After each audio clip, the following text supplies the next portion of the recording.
En el origen, el todo estaba en medio de la nada. Los hombres inventamos el tiempo que nos contiene y buscamos respuestas. Cuando la ciencia no responde, necesitamos escuchar a las estrellas y a la Tierra Madre. ¿Qué es el espacio? ¿Qué es el tiempo?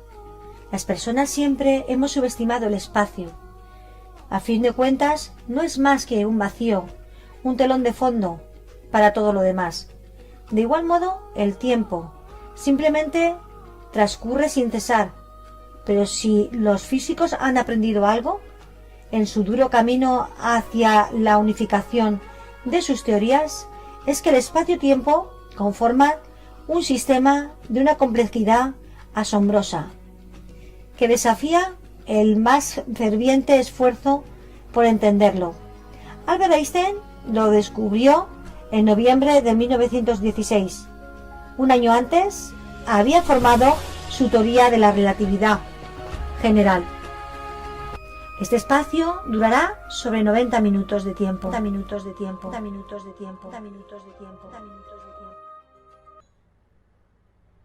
No sabes dónde estás.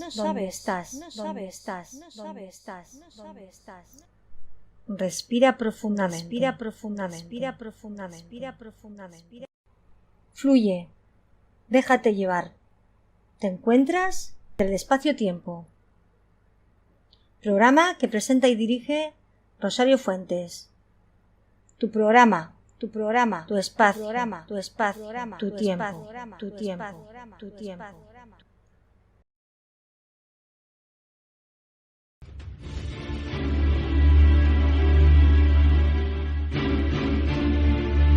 En el programa de hoy tratamos el tema de asesinos del más allá. ¿Y con quién mejor que con Manu Carballal, famoso investigador, escritor, ufólogo y criminólogo español, además de colaborar en radio, prensa y televisión? Es autor de muchos libros, sobre todo el otro día estuvimos hablando de abducción en Cuadernos de Campo y ahora vamos con el de Más allá, que es el número 7. Así que abrid las puertas del misterio y si os atrevéis, vamos ya a ello. Cuando hablamos del más allá, ¿a qué nos estamos refiriendo? Para estas y muchas más preguntas damos la bienvenida a Manu Carballal. Buenas noches, Manu, ¿qué tal? Hola, Rosario, ¿cómo estás? Nada, yo encantada de tenerte aquí de nuevo, en el más acá, pues el placer es mutuo. Bueno, ¿qué es eso del más allá? ¿Dónde está el más allá?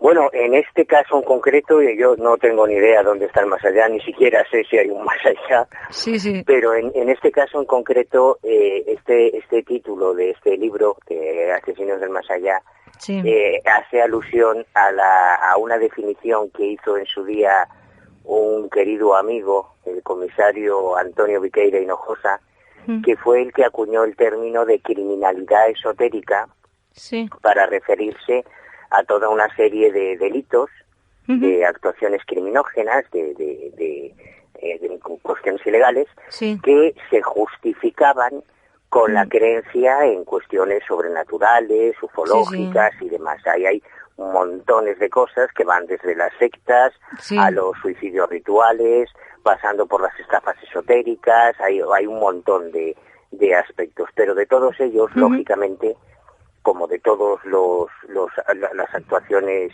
delincuenciales, el más grave es el homicidio, el asesinato, ¿no? Claro, sí.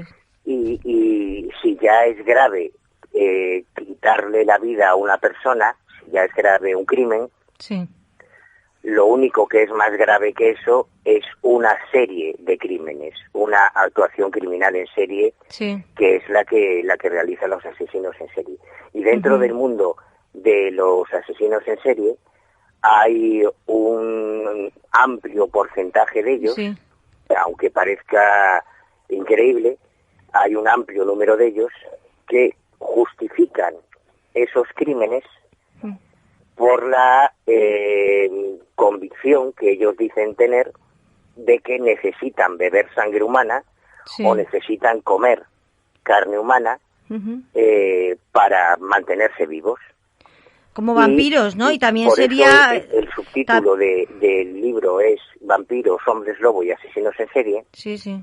Porque en este caso yo hablo de los vampiros que he conocido, de los hombres lobo que he investigado, que no tienen nada que ver con la mitología, con el folclore, con la historia, para eso ya hay folcloristas, mitólogos y historiadores, sino con personas de carne y hueso, con vampiros reales, de carne y hueso, con hombres lobo reales, de carne y hueso, que son nuestros vecinos, que son el carnicero de la esquina, que son el profesor de nuestros hijos, que viven integrados en la sociedad, pero que luego tienen esa doble vida que les hace convertirse en las criaturas más malvadas y más perversas que pueden existir. Yo pensaba que esta gente que asesina así y tal, piensa que a lo mejor también forma parte de esto de más allá que tú estás hablando. Como que cuando asesinan a alguien le echan la culpa de que se lo han dicho los espíritus, o estaban poseídos, o eso también, ¿no?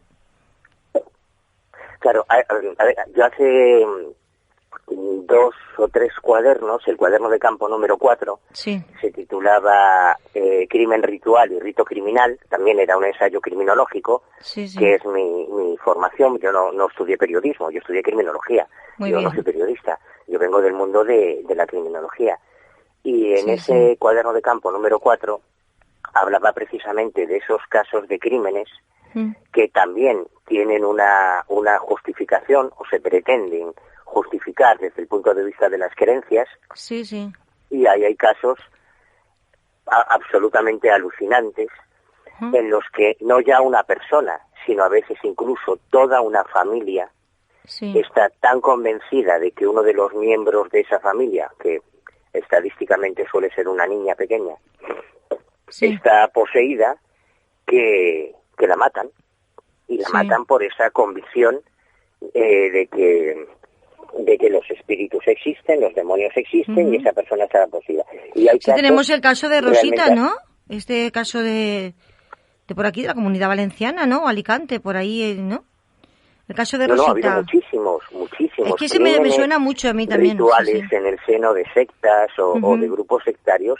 Es terrorífico la cantidad de casos que ha habido en que de repente uno, además, por ejemplo, en 1999, que es cuando se puso en marcha el proyecto Mejido del FBI, eso ocurrió porque se tenía mucho miedo a que esa fecha tan emblemática, ahora ya no nos acordamos, pero en 1999 todo el planeta estaba aterrorizado por aquello del efecto 2000, se iban a parar los ordenadores. Es cierto, es verdad. Claro, estamos todos aterrorizados, ¿no? Y primero fue el FBI en Estados Unidos el que alertó a todas las policías americanas en una cosa que se llamó el Proyecto Mejido, advirtiendo de que podía crecer, de que podía producirse un incremento enorme de la criminalidad ritual ante el miedo al cambio de milenio.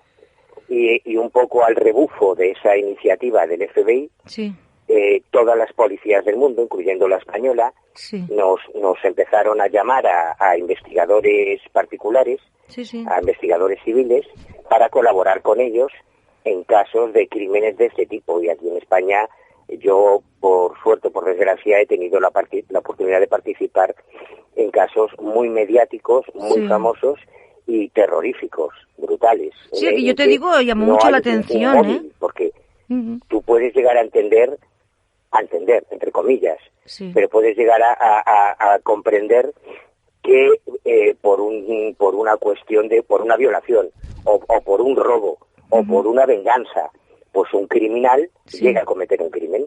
Pero cuando te encuentras con homicidios en los que no ha habido una componente sexual, ni ha habido dolo, o sea, no ha habido lucro, ni hay una venganza, claro, la policía se queda alucinada. Y bueno, ¿por qué? Pues a veces es simplemente por esas creencias en lo sobrenatural, y hay casos brutales. Yo recuerdo el caso de Encarnación Guardia, por ejemplo, en Granada, que fue espeluznante. Y es un caso en el que varios miembros de una misma familia, las sobrinas de Encarnación, contratan a un exorcista, a un exorcista que no era sacerdote, que era laico, o sea, era un curandero del Albaicín granadino, del Albaicín, y le dicen que su tía está poseída y que hay que quitarle el demonio del cuerpo y la terminan matando, ¿no? Sí, porque estaban convencidos, realmente estaban convencidos de que tenía un demonio dentro. Imagínate, y lo alucinante es que cuando vas a hablar con el forense, yo me fui al anatómico forense de Granada a hablar con el forense que hizo la autopsia del cadáver de Encarnación, y era alucinante cómo el forense decía que en la autopsia aparecía todos los supuestos fenómenos sobrenaturales que los homicidas habían descrito en su declaración, estaban reflejados en la autopsia. Por ejemplo, ellos decían, cuando los detienen, claro, por haber matado a Encarnación, y los interrogan, ellos decían, no, es que la cabeza le giraba como la niña del exorcista. Y entonces el forense descubre una luxación en las vértebras del cuello, anómala, que podía haber provocado precisamente esos giros extraños de cabeza, no que le diera la cabeza la vuelta totalmente, pero sí unos giros anómalos que ellos interpretaron como un síntoma de posesión. Ellos decían, por ejemplo, que Encarnación de repente le cambiaba la voz y hablaba con la voz de un hombre, de un demonio. Y el forense descubre en la autopsia que las cuerdas vocales de Encarnación también tenían una anomalía que podía producir una pronunciación bitonal, pasando de hablar como un hombre a hablar con una voz, con su voz normal de mujer. O sea, que ellos en realidad, que es lo que suele ocurrir casi siempre, los testigos no es que mientan, es que interpretan erróneamente un fenómeno que es real, pero que en este caso tiene una explicación médica. Pues de todo ese tipo de casos, con esa justificación sobrenatural o paranormal, a veces ufológica, también hablaba en ese cuaderno de campo número 4. Pero ahora ya damos una vuelta de tuerca, porque ya no se trata de un caso esporádico, de un crimen esporádico, de un asesinato puntual, sino de personas que matan en serie 1, 2, 10, 20, 50 veces. Imagínate, 50 asesinatos. Porque creen que se convierte en el hombre lobo, o que son un vampiro, o cosas por el estilo. De eso trata este cuaderno de campo. Sí, pues muy interesante, la verdad que sí. Pues yo el caso de Rosita, ese que te cuento, me llamó mucho la atención. Además, se nos puso, estuvimos un tiempo los españoles, yo creo que no sé si lo recuerdas tú y nos lo puedes contar, que la mamá, y se ve que alguna vecina o eso, ¿no? Pensaban que la niña, su hija, estaba poseída.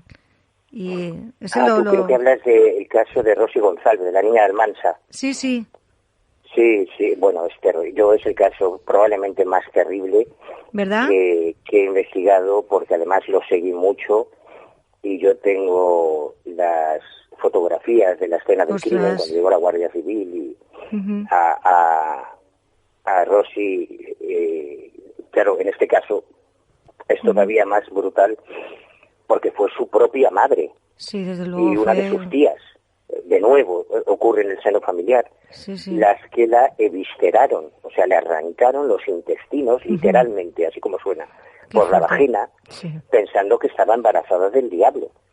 Y cuando llega, yo tengo las fotos de la escena qué escalofrío me ha dado y qué mal, de verdad. Terrorífico. O sea, yo no he visto nunca nada en el mundo del misterio. O sea, por eso yo siempre digo que a mí los extraterrestres, los demonios me dan risa, porque comparado con los humanos son unos blandos.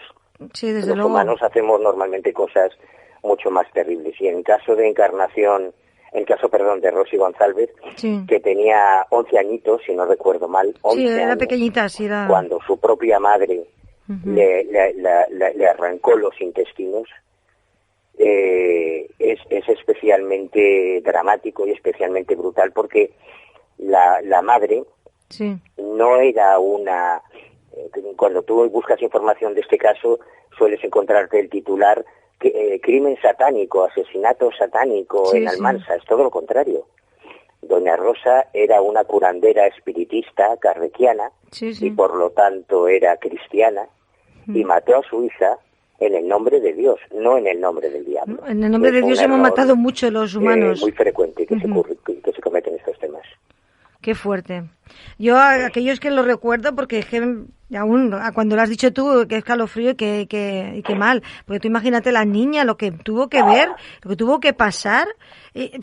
Qué gente, es que qué locura, qué locura. Porque su madre se ve que era, lo que tú has dicho, curandera, ¿no? Confiaba mucho en ella la gente del pueblo y... ¿no? Y de hecho pertenece a una población almansa que en su día, recuerdo que yo estuve con el alcalde y el alcalde se empeñaba en que no, lógico, ¿no? Que no se satanizase a su ciudad, a su pueblo, por este crimen, que Almansa tenía muchas cosas muy bonitas, que Almansa, un poco lo que pasó con Alcácer, ¿no? Desde que luego, Alcácer se conoce por lo que se conoce, y Almansa no se conoce por su gran industria del calzado, que es verdad que tiene una gran industria del calzado. Almansa se le recuerda por el asesinato brutal y terrible de Rosy. Sí, es que como son unas bombas, es una bomba a los oídos pues claro, se te queda lo impactante y impacta, claro. Es que no es para menos. Sí, pero por desgracia, de verdad que hay muchísimos casos. Esto es cierto que en aquel cambio de milenio, entre 1990 y 99 y el año 2000, ¿no? Cuando se puso en marcha el proyecto Mégido, las cosas se fueron un poco de madre. Hubo una gran cantidad de casos que además tuvieron mucho recorrido mediático, pero siguen produciéndose. Yo hago un seguimiento bastante directo de toda esta criminalidad esotérica y hubo un repunte también brutal en torno al 2012, ¿te acuerdas cuando fue aquello de la profecía maya, que llegaba al fin del mundo y demás? Sí, justamente el día de mi cumpleaños, el 21 de diciembre. Pues en torno a ese año 2012 hubo una cantidad de casos. Lo bueno es que ese proyecto ya lo hicisteis pensando en eso. Más brutales que los de Rosy. Más brutales. Yo recuerdo el caso de Antares en Chile, que eso fue brutal, porque este es un tío que tenía una secta y que estaba convencido de que en el 2012 llegaba el fin del mundo, se iba a producir el fin del mundo, porque lo habían dicho los mayas, ¿no? Bueno, mala interpretación por parte de todos. Fue lo que se interpretó. Y este tipo tenía un culto en el que deja embarazada, como suele ocurrir con las sectas, que el líder se cepilla a todas las adeptas, pues dejó una embarazada con tan mala suerte que dio a luz pocos días antes de que acabase el año 2012. Con lo cual, este enfermo mental interpretó que esa niña recién nacida era el anticristo, que venía para arrasar el planeta, según la profecía maya, y en un ritual espeluznante lo que hizo fue coger él y su madre a ese bebé recién nacido y echarlo vivo a una hoguera. Qué fuerte. O sea, una monstruosidad, ¿no? Qué locura. Fue solo uno de las cosas brutales que pasaron en torno al 2012 con toda aquella tontería de las profecías mayas. Por eso tú lo sabes, Rosario, que soy tan pesado y tan exigente, diciendo que hay que ser responsable, que no podemos jugar con estas cosas, que no podemos fomentar chorradas, porque hay gente que se las cree y que puede llegar a hacer cosas terribles por esa creencia. Sí, es que el mundo del misterio, lo que pasa es que pasas la línea de una locura a estado normal, ¿sabes? Entonces no saben bien dónde está la línea. La justicia parece que tiene las líneas más marcadas. No sé, la sociedad en sí a veces tenemos las líneas más marcadas, pero aquí en el misterio no tenemos mucho las líneas marcadas y se nos va un poco de madre a muchos y la locura, lo que tú dices, que hay mucha gente que se cree muchas cosas que o las malinterpreta o no sé, pero la verdad que hay mucha locura. Lo bueno del proyecto este que me has contado en 1999, que ya estabais pendiente de estas cosas, o sea que eso a mí me parece cosas muy muy buenas que tiene el mundo, ¿no? Que vaya mirando antes de que pasen las tragedias y antes de que pasen las cosas, ponerle, o por lo menos saber que hay que ponerle solución, ¿no? Claro, lo que ocurre es que esa es la teoría, pero luego desde el punto de vista real no es tan fácil, porque policialmente, para la policía, investigar sectas es de las cosas más desagradecidas y más difíciles que hay, porque en España, como cualquier otro estado constitucional, nosotros tenemos una constitución que defiende la libertad de creencias y la libertad de culto, por estúpidas que sean tus creencias. O sea, tú quieres creer que la Tierra es plana, estás en tu derecho. Tú quieres creer que nos fumigan con aerosoles y los envenena, estás en tu derecho. ¿Tú quieres creer que con las mascarillas te van a implantar un microchip del 5G? Sí, desde luego. Estás en tu derecho mientras no incurras en delitos. Puedes creer cualquier cosa. Entonces, cuando un policía investiga a una secta, no puede hacer detenciones, no puede detener a nadie porque esté en una secta, y aunque sepan que eso puede acabar muy mal. Exacto, claro, es lo que te iba yo a decir. Hasta que no se ha cometido el delito, la policía no puede actuar, no, porque no hay un delito. No puedes detener a alguien por un delito que va a cometer en grado de tentativa, como hacían en Minority Report, ¿no? Como por el delito que usted va a cometer, pues ya le detenemos hoy. Eso no lo pueden. Y por eso para la policía, yo que tengo mucha relación con distintos funcionarios de fuerzas, de todas las fuerzas de cuerpo de seguridad del Estado, siempre me dicen lo mismo, que es muy porque tú investigas a un narcotraficante o investigas a un traficante de armas o investigas un robo de un banco o un homicidio y todo es más concreto. Se ha cometido un delito, hay un autor, pues se le detiene. Sí, igual que en el mundo del misterio, pues que hay muchos aprovechados que viven a costa de engañar a los demás y tampoco se puede hacer mucho, ¿no? También, ¿no? Claro, no se podía hacer mucho hasta hace unos años en que por fin, yo eso también lo seguí muy de cerca, porque llevamos toda la vida denunciando fraudes, estafadores, falsos videntes, falsos curanderos, y claro, cuando el tema llegaba a juicio, o sea, tú primero tienes que convencer a las víctimas para que denuncien, porque si no ponen la denuncia, la policía no puede actuar. Claro. Tiene que haber alguien que ponga una denuncia. Entonces, cuando ya consigues convencer a las víctimas a las que les han estafado 60.000 euros, o 100.000 euros, o 150.000 euros, o 400.000 euros... lo que pues, saquen lo que puedan. Ponen la denuncia, la policía detiene al curandero, al vidente, al astrólogo, al cartomante, al chorizo de turno, y llega a juicio. Y cuando llega a juicio, durante muchos años, nos encontramos con sentencias absolutorias en que el juez, que al final es el único que puede dictar sentencia, porque la policía te detiene, pero tú no entras en la cárcel hasta que un juez te condena. Entonces, cuando el juez emitía una sentencia en la que decía esto era tan evidente que era un fraude, o sea, el juez reconocía que estábamos ante un fraude, pero decía que era tan evidente que la culpa es de la víctima por gilipollas. No lo decía en esas palabras, pero venía pero es que en parte muy sangrantes en parte hay de chorizos que fueron absueltos porque el juez consideraba que para cualquier persona normal, claro, el juez no tiene ni puta idea de lo que pasa en una consulta, porque cuando se está jugando con las emociones, con tus sentimientos, cuando a ti te han diagnosticado un cáncer y tú lo que buscas es alguien que te dé esperanza, cuando a ti te ha abandonado tu pareja de la que estás locamente enamorado y tú lo único que quieres es que alguien te haga un amarre para que vuelvas a pareja contigo, cuando tú estás desesperado porque no tienes trabajo y lo que quieres es que te hagan algún trabajito para conseguir dinero, claro, eso el juez no lo entiende. Hasta que hace unos años, por fin se consiguió una sentencia condenatoria y ejemplar de un vidente canario que había estafado a varias parejas de jubilados, uno de estos que salía en la tele por las noches, que tenía los programas estos nocturnos, y este entró en prisión.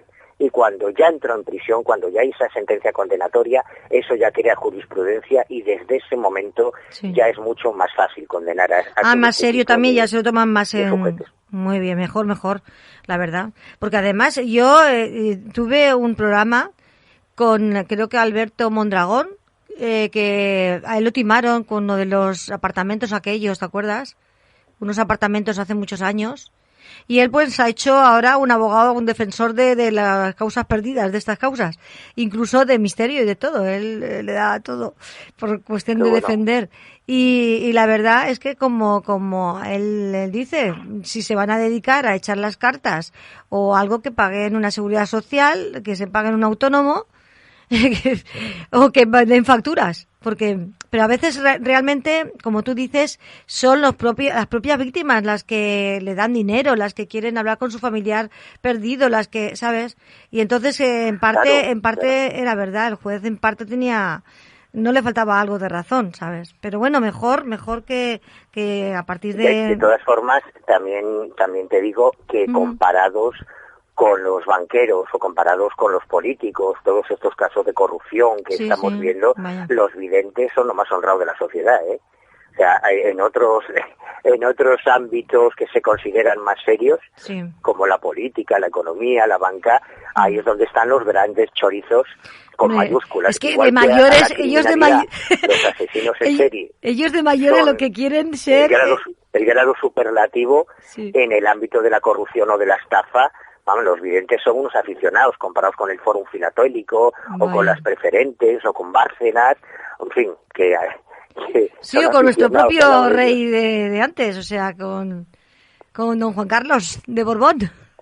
O sea, por ejemplo, también, el emérito, sí. Así que aquí sí, es que ellos de mayor lo que quieren ser es delincuentes. Han estudiado mucho, se han preparado mucho para la vida y luego, pues al final quieren eso, pues terminar siendo delincuentes, es su meta.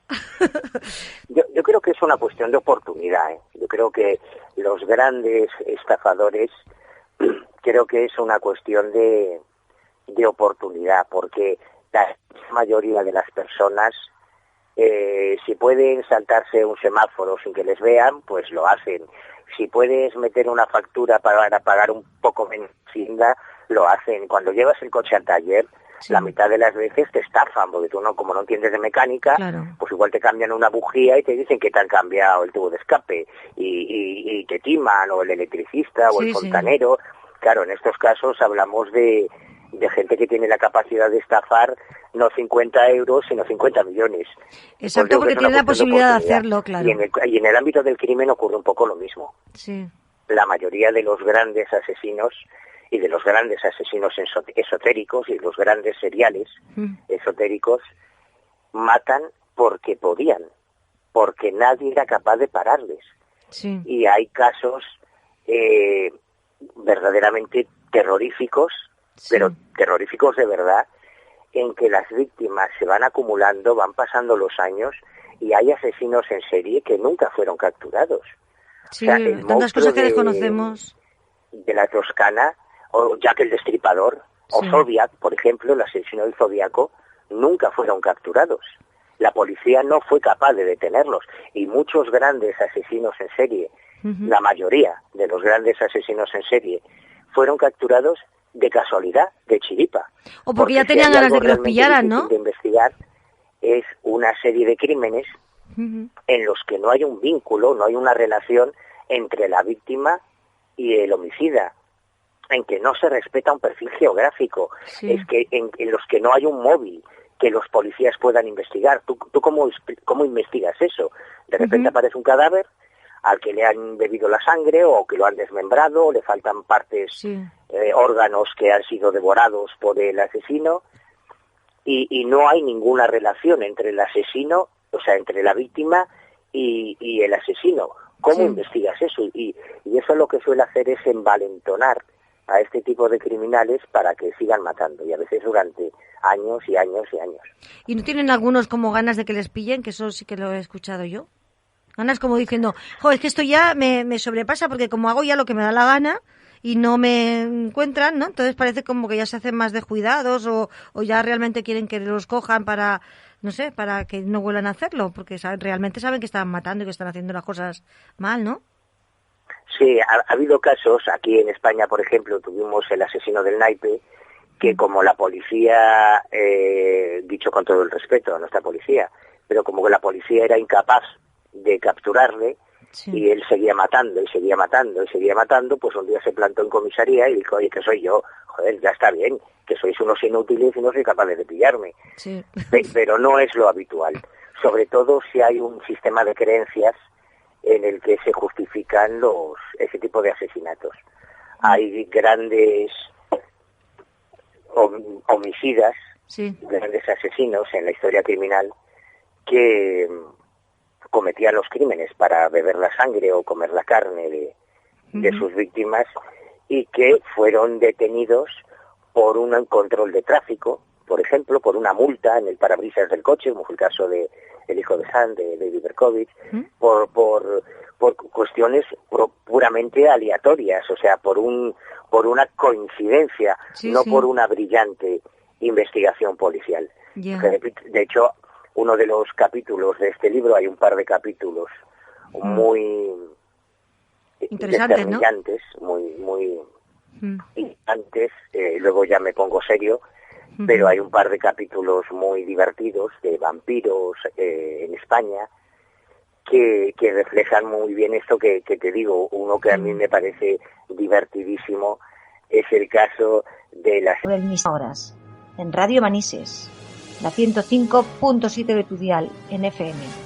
Puedes participar, sugerir o comentar en los teléfonos fijos o WhatsApp 96 153 16 34 o 647 564 916. Espacio Exterior, programa de estudio e investigación. Espacio Exterior, tu programa de radio.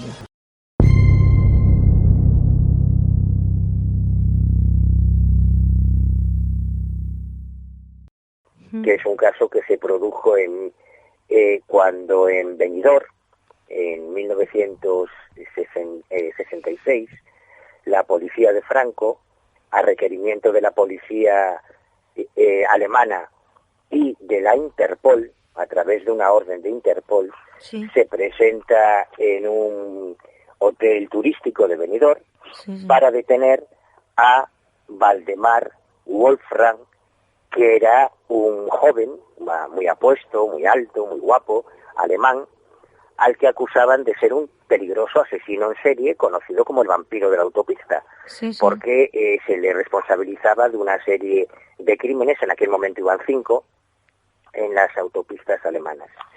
Y cuando es identificado por la policía alemana, se averigua que está viviendo en España, en Benidorm, como otros muchos alemanes, y se tramita a través de Interpol una orden a la policía de Franco para que le detengan. Y cuando le detienen, le encuentran una pistola, un revólver.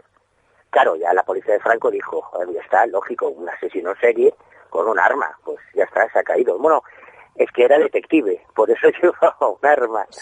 Y esto es el arranque de una historia alucinante, muy kafkiana, porque al final él demostró que no tenía nada que ver con el asesino de la autopista, que siguió matando y que nunca fue capturado, por cierto.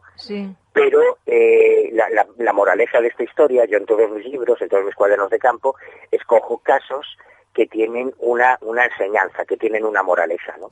En este caso, lo alucinante de esta historia, que parece un guión de Almodóvar, cualquier día. Es alucinante la historia. Es que al tío lo tienen 5 semanas en un calabozo de la policía de Franco, que no debía ser nada agradable, pasarte 5 semanas en un calabozo de la policía franquista.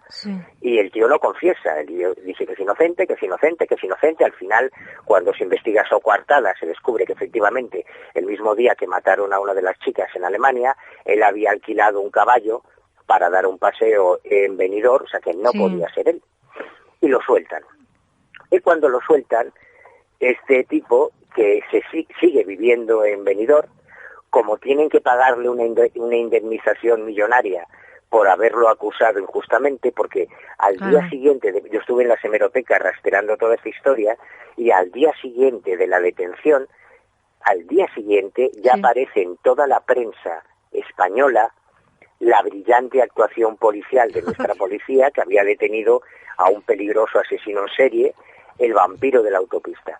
Bueno, pues como le tienen que pagar una millonada por haber cometido un error con él y haberse las hecho pasar canutas y haber destrozado su imagen y demás, el tío se mete cantante, saca un par de discos que yo me he comprado, tengo los discos físicos, uno de ellos se titula El vampiro, o sea, el tipo da la vuelta a la tortilla. Aprovechó la ocasión, ya que me habéis crucificado mediáticamente, pues yo me voy a aprovechar de eso. Pero ya lo más alucinante de esta historia es que Jesús Franco, el director de cine de terror español, lo contrata para ser protagonista de una película de terror que se llama El vampiro de la autopista. Y a partir de ahí él empieza una carrera cinematográfica en la que llega a hacer más de una docena de películas. Pero todo eso nació de este error en la investigación policial, que termina deteniendo en Benidorm a este supuesto asesino en serie. Por eso te decía que es muy difícil investigar a un asesino en serie, es una cosa muy complicada. Sí, sí. Bueno, supongo jugar bien las cartas y recoger bien, bueno, sacar partido de lo que le había pasado. La moraleja es grande, ¿eh? Y hay otros que hicieron lo mismo, más que se equivocaron. Hubo un caso, mira, en 1985 fue un año realmente muy extraño. En 1985 pasaron cosas muy raras en toda España, muy extrañas. En el cuaderno de campo número 1, que empezaba esta colección, yo contaba el caso del humanoide de Penamoa, que fue un ser que en teoría se apareció durante varias noches consecutivas en las afueras de un barrio de la periferia de La Coruña. Fue uno de los primeros casos que yo investigué. Yo era un niño, era un crío en aquella época, pero fue uno de los primeros casos que investigué. De hecho, recuerdo que cuando me fui a la barriada, que era una barriada gitana, me robaron la funda de las gafas pensando que era la cartera, todo literal. Hostia, Que era muy inocente yo en aquella te metías en unos sitios también que no veas. Y hubo intervención policial porque los vecinos salían por la noche a patrullar los alrededores del barrio con las escopetas, los rifles de caza, y se liaban a tiros con esa entidad. Por eso, claro, un grupo de gente pegando tiros de noche, por eso hubo una intervención policial. Sí. Al mismo tiempo, ese mismo año, en varios cementerios de la Comunidad Valenciana, en Pujol, en Villamarchante, se reportó a la policía los avistamientos de un vampiro. O sea, gente que iba al cementerio a llevarle flores a un familiar, o chavales que estudiaban en un instituto que estaba muy cerca del cementerio de Pujol, de repente se encontraban con un ser, pero un vampiro de película, con capa, con los colmillos, la boca ensangrentada, entre las lápidas, corriendo, un vampiro. Poco tiempo antes, en Valgorguina, en Barcelona, pasó lo mismo, pero con un hombre lobo. O sea, de repente la Guardia Civil se tuvo que ir a investigar una urbanización de Valgorguina porque los vecinos describían a un ser cubierto de pelo que aparecía por las noches, que arañaba en las puertas, que dejaba las huellas de las garras. Una cosa parecida a lo de Penamoa. Yo además recuerdo que me fui a Valencia a hablar con la policía. Claro, cuando el jefe de la policía, de hecho, en el libro publico fotos y en el book trailer que hemos subido a YouTube, está la entrevista con el jefe de la policía de Pujol, contándome la historia del vampiro. Claro que el tío alucinaba, me decía, pero tú te has venido desde Galicia a Valencia por lo del vampiro, tú eres un poco friki, ¿no? Sí, señor, yo es que busco vampiros y ovnis y cosas de estas. Pero lo alucinante de la historia es que ese mismo 1985, además de en Valencia, empezaron a reportarnos casos de las apariciones de un vampiro en Pontevedra, en varios cementerios de Pontevedra. Pero aquí el tema fue un poco más allá, porque de repente nos llega una información de un chico que trabajaba en el matadero municipal de Pontevedra, que nos dice que sí, que esto del vampiro es real, y que además él lo ha visto, porque es un tipo muy alto, casi 1,90 m, vestido de vampiro, con su capa de vampiro, como Bela Lugosi o como Christopher Lee, que se iba al matadero a pedir muy amablemente, muy educadamente, si le permitían beber la sangre de los animales recién sacrificados. Y entonces, claro, dijimos, hostia, pues esto va a ser verdad, si tanta gente diferente lo cuenta. Y una de las situaciones más kafkianas que yo he vivido en mi vida es irme a hacer guardia de noche a un cementerio, al cementerio de la Raña, en Pontevedra, esconderme ahí entre los panteones, a esperar a que se fueran los enterradores y a que cerrasen el cementerio, uno de los cementerios donde habían visto al vampiro, y quedarme allí a hacer guardia para ver si cazaba al vampiro. O sea, ¿tú crees que puede ser más friki? Hay que ser... pero... Bueno, pues al final lo pillamos. No me digas. Y detrás de esa historia hay una biografía yo le dedico un capítulo bastante extenso en el libro, la biografía de este personaje, que ahora ya es mayor, ¿no? Era un chico de Pontevedra que por una serie de experiencias en su vida, luego ya se sometió a hipnosis regresiva, lo que le reafirmó en su intuición, él estaba convencido de que era la reencarnación del padre de Drácula, de Vlad Drácula. ¿Sabes qué? Drácula, en la novela de Stoker, se dice que está inspirada en Vlad Draculea, Tepes, Vlad el Empalador, un príncipe rumano, el fundador, de hecho, de la ciudad de Bucarest, y su padre fue el que entró en la Orden del Dragón, que era una orden iniciática, digamos. Bueno, pues este chico gallego estaba convencido de que él era la reencarnación de Vlad Drácula y que era un vampiro. Y hacía su papel, ¿no? Una cosa llamada magia póstuma de los no muertos, que consiste en preparar tu cuerpo para, según su sistema de creencias, para pasar al más allá, después de la muerte, con cuerpo físico. Y eso, una de las prácticas que ellos realizan, pues es el consumo de sangre animal, preferentemente sangre humana. Uy, pues mira, esto me entero ahora de todo esto. Bueno, él se lo creía, hacía su papel de Drácula, ¿no? Y luego cuando la regresión, ¿qué descubrió? Sí, bueno, claro, lógicamente, cuando tú estás convencido de algo y te hacen una hipnosis regresiva, lo único que van a hacer es reafirmarte en esa convicción. Porque, claro, él ya estaba convencido de que era un príncipe, que era la reencarnación de Drácula. Entonces, cuando le llevan a una vida pasada, pues es lo que describe Rumanía, el castillo de Bram, de Brasov en Bram, la fortaleza de Tirgoviste, claro, él describía lo que ya conocía. Entonces la hipnosis no es... por las películas. Manu, entonces la hipnosis no es muy creíble, ¿no? La hipnosis no es nada creíble. O sea, si en el ámbito judicial no se admite la hipnosis regresiva como una prueba, no es porque sí. Si realmente fuese fiable, pues todo el mundo la usaría. Y no se admite como prueba judicial, igual que no se admite el polígrafo o no se admite el detector de mentiras, porque no es infalible, porque es muy falible. Por eso no se admite. Pero en el caso de la hipnosis, además, y yo es un tema que he estudiado muchísimo y que he investigado muchísimo, porque yo en 1984, fíjate si llovió, yo ya estaba estudiando hipnosis con Francisco de Asís Robati Heredia, con el profesor Robati, que fue uno de los hipnólogos más famosos y más reputados de España, y tengo mi diploma de hipnólogo ahí colgado en la... ¿Ahí eras mayor de edad ya o no eras mayor de edad todavía? Que no vale para nada, porque a nivel criminológico en realidad no te vale para nada. Cuando tú realizas una hipnosis, hay que ser muy, muy, muy, muy bueno para no cometer un error.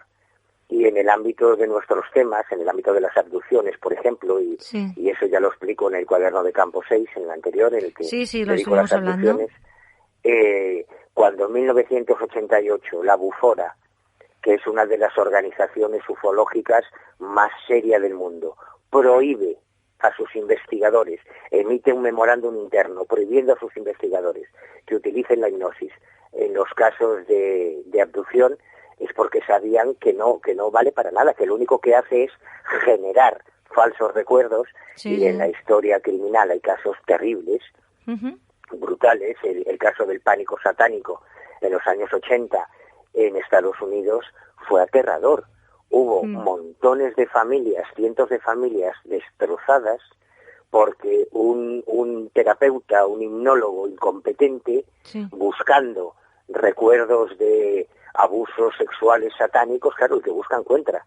Entonces a la gente la condicionaba con las mismas preguntas, la gente describía supuestos abusos satánicos, hubo familias destrozadas, divorcios, padres que rompieron con los hijos con los padres, gente que entró en la cárcel, y al final se descubrió que todo era mentira, que todo eran falsos recuerdos. O sea, que no, para nada. La hipnosis no es nada recomendable. Vale, no, es bueno saberlo. Para esto, vamos. Es bueno saberlo, y sobre todo lo de los recuerdos falsos, porque a mí todo ese tema también me interesa, y me interesa además personalmente, ¿sabes? por mis cosas también. Claro, pero es que no hay nada más falible que la memoria humana. Sí. Por eso cuando muchas veces se dice lo de los testigos en un juicio, en el ámbito jurídico, en el ámbito legal, en el ámbito criminal, una prueba de ADN, un pelo, un lofograma, o sea, una huella digital, cualquier evidencia física vale por 1000 testigos. O sea, los testigos no son una prueba de nada en el ámbito jurídico. Sí, porque a veces se confunden, para nada. La ¿no, gente cree que Manu? sí, cree que por el testimonio de una persona se condena a otra, pero eso se hacía en los tiempos de la Inquisición. Cuando tú podías denunciar a tu vecina, decir, es bruja, pues ya está, la condenaban porque lo habías dicho tú. Pero no. En la actualidad, un testimonio no vale de nada si no va refrendado con pruebas. Por eso nació la criminalística. Y por eso hay toda una serie de disciplinas que se utilizan en una investigación y que luego tienen que refrendarse en el juicio por parte de los peritos, en fin, pero no porque alguien diga, no, este es el asesino, y ya está, no, pues eso no funciona así. Bueno, yo lo que he estado mirando, no me acuerdo ahora, porque como veo tantas cosas en Canal de Historia y en otros muchos, resulta que han hecho como, ensayos para un juicio de alguien que a lo mejor ha robado o ha matado, y están en un parque y aparece pues el que va a robar y tal, y hay varios testigos. Y entonces unos ven una cosa, otros ven otra, y luego están los testigos falsos que dicen que la chica iba con la chaqueta roja, y al final los que no estaban muy seguros pensaron que sí, que la chica iba con la chaqueta roja, y a lo mejor uno que pasaba por ahí, que se quedaron con su cara, pensaban que había sido el que había robado. ¿Eso es así? Sí, por desgracia es así. Y además hace 3 o 4 años una investigadora británica revolucionó el mundo del derecho en el Reino Unido y eso va a traer cola, eso nos va a afectar a todos, porque demostró cómo en un interrogatorio policial ella podía llegar a convencer a una persona que era inocente de que había cometido un delito que no había cometido. Fíjate hasta qué punto la memoria puede ser maleable y puede ser manipulable. Y no te hablo de hipnosis, te hablo de técnicas de interrogatorio policial, en que esta tía demostraba con un montón de experimentos cómo se podía llegar a convencer a alguien de que había cometido un robo, había cometido una violación, que en realidad no había cometido él. Claro, eso es un mazazo muy duro para todo nuestro sistema de investigación policial. Otro es el mito de la verdad. Hoy por hoy, en el año 2021, no existe forma humana, no existe, te cuenten lo que te cuenten, no hay ningún sistema que se haya demostrado infalible para saber si alguien te está mintiendo. No existe. Se están haciendo montones de experimentos aquí en España, por ejemplo, en la Academia de Policía de Ávila, donde se forma a los futuros policías, que es un lugar muy interesante. Ahí se han hecho montones de pruebas, se han hecho muchísimas cosas para intentar buscar un sistema, ni el polígrafo, ni el pentotal sódico, ni el suero de la verdad, nada. No hay. Pero sí que saben, ¿no, si Manu? alguien te está mintiendo al 100%. Si te hacen un encefalograma o algo similar, no saben si estás usando la parte inventada o la parte real del cerebro. No, todo eso está tampoco. muy bien para las series americanas, para CSI y para las películas, pero en el mundo real no. Porque en el mundo real un policía hace una investigación, presenta esa investigación, pero luego eso hay que defenderlo en el juicio.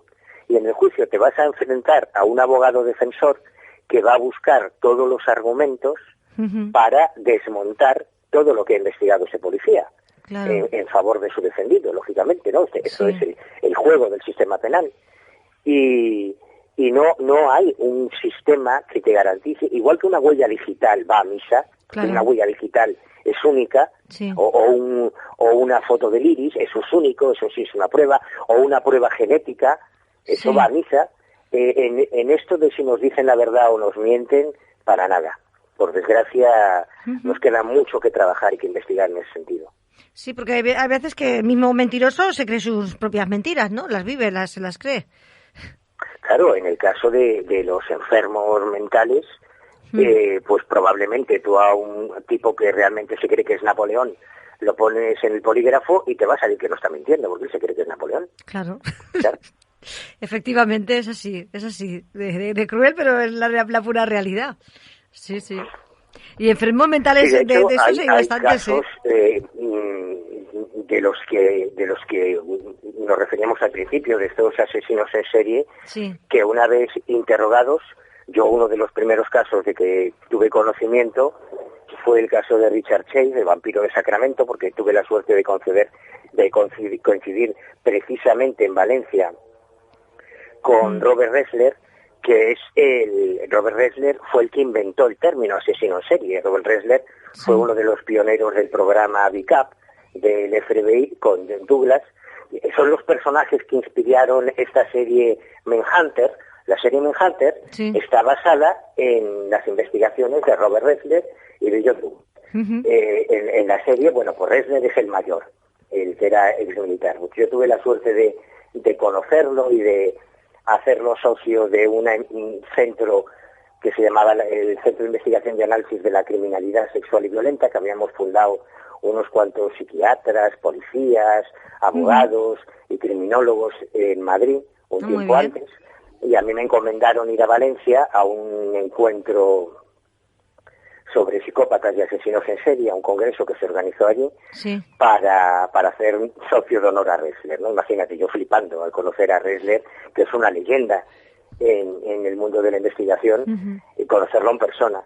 Una maravilla, claro que sí. Ressler fue el que me habló, porque yo tenía mucho interés en la criminalidad esotérica, y fue el que me habló de Richard Chase. Richard Chase, el vampiro de Sacramento, era un tío que mató a casi media docena de personas, porque él estaba convencido de que necesitaba beber sangre para sobrevivir. Luego tenía otras paranoias, hablaba de los ovnis, de los nazis, tenía todo un entramado en su cabeza, un sistema de creencias muy raro, pero una de las fotos más impactantes que yo creo que está incluido en el libro, en el capítulo que dedico a Richard Chase, es la batidora, una batidora con la que tú te haces un zumo de maracuyá por la mañana para desayunar, pues esa batidora es donde él metía las vísceras, la sangre, para hacerse sus batidos de sangre. Y las fotos que tomó la policía de Sacramento son muy impactantes en este caso. Y él estaba convencido de que tenía que beber sangre para sobrevivir. No, es que, bueno, parece que la sangre tiene mucha energía. Bueno, mucha gente cree en eso desde siempre. Bueno, el próximo cuaderno de campo, ¿de qué vas a hablar? Adelántanos algo, porque luego te esperamos aquí otra vez a que nos cuentes, ¿eh? Pues mira, el último es precisamente este, que tiene unos casos, yo creo que muy curiosos, casos en que a veces el peligro está en el que se cree vampiro, pero luego hay otros casos en que el peligro está en esos Van Helsing aficionados, esos cazadores de vampiros, que son capaces de matar a alguien porque creen que es un vampiro. Y ahí le dedico un par de casos. Por ejemplo, me fui a Londres, al cementerio de Highgate, en el norte de Londres, donde se produjo una historia, la del vampiro de Highgate, alucinante, realmente es un caso alucinante, o casos como el vampiro de Córdoba, Álvaro Bustos, que atravesó el corazón de su padre con una estaca de madera que se hizo con el larguero de las cortinas. Además, de una forma muy alucinante, porque lo afiló, lo untó con ajo, como se supone que hay claro, la creencia que él tenía, para la locura. Sí, es una historia alucinante que ocurrió aquí, en España, y que todavía hoy en el Museo de la Policía en Ávila se conserva una réplica a tamaño natural y las fotos. Pues esa no la tienes que contar para la próxima, ¿eh? Esa toma nota, que esa no la contarás para la próxima, Manu, porque nos quedan muy pocos minutos. Comenta si quieres tus vías de contacto y lo último que puedas decir, pero brevemente, que ya terminamos. Es que 55 minutos se pasan enseguida. Claro que sí. Pues cualquiera me puede localizar a través del ojocrítico.info, por ejemplo, o por las redes sociales del Ojo Crítico también me pueden localizar. Bueno, el Ojo Crítico es una revista mensual, ¿no? Gratuita.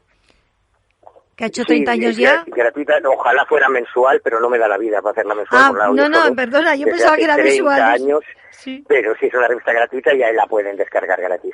Vale, pues, ¿alguna cosa que tengas que añadir, decir, pero ya brevemente? No, simplemente que tras mi experiencia, a quien hay que tenerle miedo casi siempre es a los humanos. Vaya que y sí. no a criaturas sobrenaturales. Yo los que he visto que matan de verdad siempre han sido seres humanos, no han sido ni chupacabras, ni demonios, ni extraterrestres, siempre han sido humanos. Bueno, pues te esperamos próximamente, para que nos sigas comentando y sobre todo toma nota de lo que nos has comentado, que hemos dejado un poco ahí en el aire. Venga, pues nada, buenas noches y hasta la próxima, amigo. Muchas gracias, un placer, hasta siempre.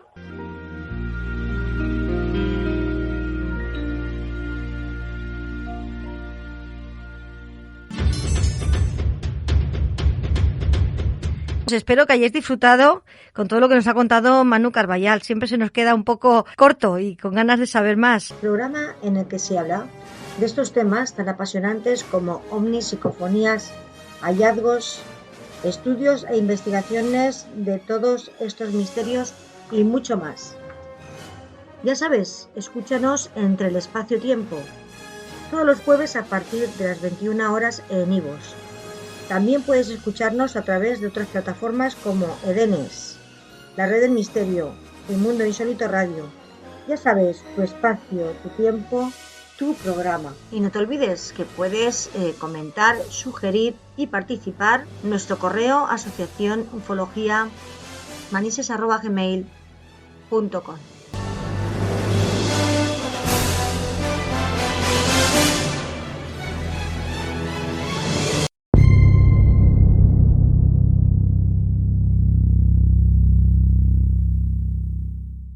Amigos, amigas, oyentes de Entre el Espacio-Tiempo, ahora vamos a escuchar la segunda parte.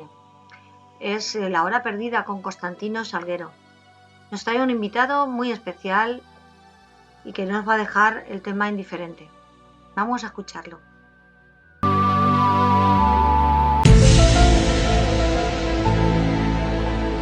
Buenas noches. Hoy para el programa Entre Espacio y Tiempo, en la sección La Hora Perdida, trasladamos la entrevista a Los Ángeles, California, y os presentamos a Milos Emilio Vidal. Este señor tuvo un encuentro muy cercano, o así él lo asegura, en Guadalajara, México. Estando en su cama una noche durmiendo, unas luces que entraban por su ventana del cuarto lo despertaron y él se asoma y hizo varias fotografías. Una de ellas mostramos en el programa. Milo, ¿puedes contar la historia? Sí, Constantino, yo estando en mi habitación durante la noche viendo una película, ya eran como las 12, 1 de la mañana. Me percaté que en la parte de detrás, donde están las ventanas, vi muchas luces. Parecía que fuera un acontecimiento policíaco, parecía que había sirenas o algo así. No se escuchaba nada, simplemente veía luces. Y estas luces parecían que estuvieran un poco más alejadas de donde yo me encontraba.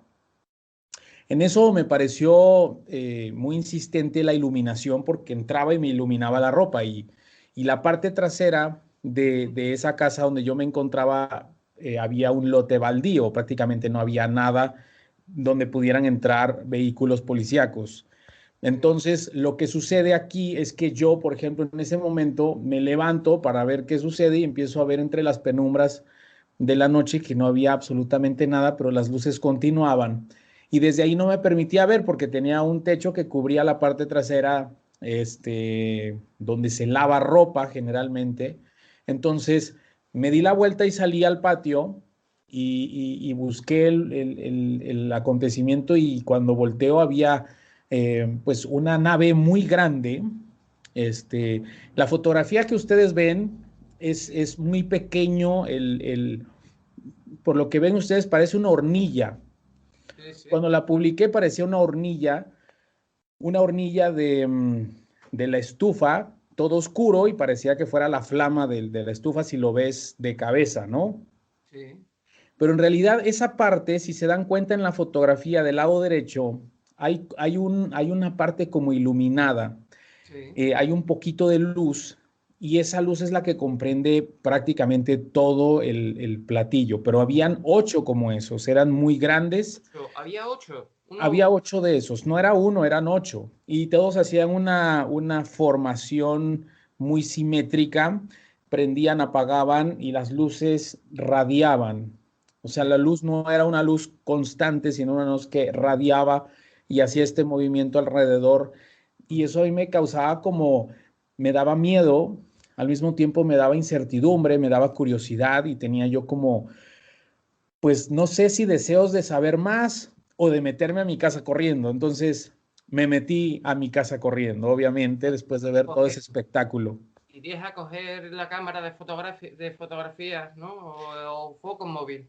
No, tomé un teléfono, fue con el móvil empecé a tratar de enfocar, pero como se encontraban, mira, era muy extraño porque a pesar de que la luz irradiaba hacia este movimiento, yo cuando quería tomar la fotografía había un desenfoque muy extraño porque los teléfonos no tienen esa, bueno, por lo pronto el teléfono que yo tenía en ese entonces no tenía como un buen enfoque.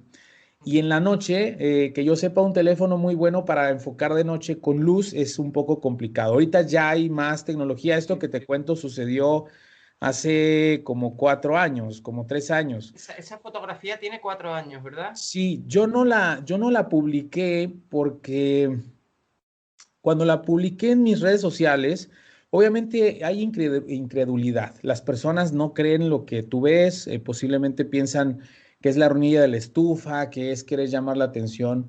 Y cuando la publiqué y se generó ese tipo de controversia y hubieron personas que me pusieron a hablar y recibí muchas como invitaciones de que yo lo que había vivido y muchas solicitudes de amistad, yo vi que esto tenía un trasfondo un poco más, que había mucha gente, no sé si curiosa, pero también había gente, después de estudiar mucho el tema de los extraterrestres y de todo esto que es como una verdad oculta, Sí. la verdad es que la bajé, o sea, quité la fotografía y ya decidí no tocar ese tema, Ujú. pero me di cuenta que había un grupo importante de personas que estaban compartiendo este tipo de información y me llamó la atención quererlo hacer otra vez y fue que lo volví a hacer. Y volvió a suceder lo mismo, volví a subir la fotografía y me llovieron muchísimas lluvia de personas que querían, otras se burlaban y decían que eso no era, que sí, que no. Mi idea pues realmente pues no es tampoco de alguna manera, pues, sacarle dinero a eso, o sea, simplemente es una forma de que también las personas entiendan que no estamos solos, que hay civilizaciones mucho más preparadas, no Sí. nada más en el tema de tecnología, porque mucha gente ve este tipo de artefactos y piensa que el tema es tecnológico, y créame que el tema tecnológico me parece que viene siendo una cosa muy secundaria. El tema de ellos, por lo que he estudiado y porque también he platicado con gente contactada y con gente que ha tenido ya encuentros muy, muy cercanos, inclusive charlas, em, más bien el tema que ellos tienen, por lo que yo me he enterado de todo esto, es que lo que quieren es que haya conciencia, la conciencia del ser humano en el sentido de que sepa ¿Tú cuál es su misión. notaste un mensaje o es la impresión que tú tienes?